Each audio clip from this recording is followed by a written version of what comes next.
महाभारत युद्ध के बाद विधवाओं का क्या हुआ था? आगे बढ़ने से पहले हमारे चैनल को लाइक और सब्सक्राइब जरूर करें। महाभारत का युद्ध आज तक धरती पर लड़ा गया सबसे बड़ा युद्ध था, जिसमें लाखों की संख्या में योद्धा मारे गए थे। कहा जाता है कि आधी धरती के योद्धा इस युद्ध में मारे गए थे। कुरुक्षेत्र में इतनी बड़ी संख्या में योद्धाओं की वीरगति से लाखों महिलाएं विधवा हो गई थीं। क्या आप जानते हैं कि महाभारत के युद्ध के बाद इन विधवाओं का क्या हुआ था? इन विधवाओं के उद्धार की कहानी महाभारत ग्रंथ के आश्रमवासी पर्व के 33वें अध्याय में दी गई है। इस अध्याय में बताया गया है कि कैसे ये विधवाएं मोक्ष पाकर परलोक चली गई थीं। इस अध्याय के मुताबिक युद्ध के बाद युधिष्ठिर हस्तिनापुर के राजा बने। पांचों पांडव भाई माता कुंती के साथ ही कौरवों के पिता यानी अपने ताऊ धृतराष्ट्र व बड़ी मां गांधारी की भी सेवा करते थे। महाभारत युद्ध की सभी विधवाओं को भी युधिष्ठिर ने हस्तिनापुर में ही बसाया और उनके पालन पोषण का खर्च उठाने लगे।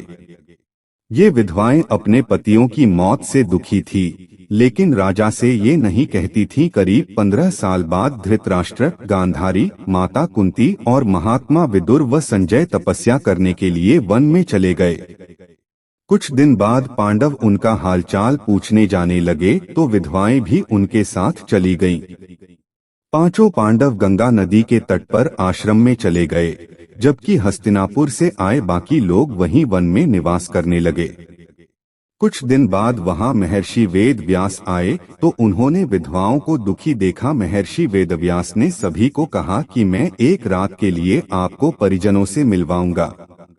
महर्षि व्यास ने गंगा नदी के किनारे सूर्यास्त के बाद तपोबल से महाभारत में मरे सभी योद्धा फिर से जीवित किए। योद्धा एक एक कर गंगा जल से बाहर आने लगे और अपने अपने परिजनों से मिलने लगे और उन्हें बताया कि वे परलोक में खुशी से जीवन बिता रहे हैं। इससे सब खुश हो गए। एक दिन बीतने पर सारे योद्धा गंगा जल में डुबकी लगाकर दोबारा परलोक लौटने लगे।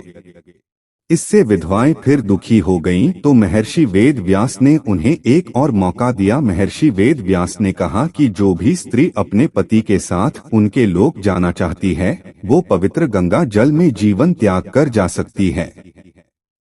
इस पर विधवा स्त्रियों ने गंगा जल में डुबकी लगाई और मोक्ष पाकर दूसरे लोक चली गई। यह पूरी जानकारी सामाजिक और धार्मिक मान्यताओं व आस्थाओं पर आधारित है। वीडियो पूरा देखने के लिए धन्यवाद।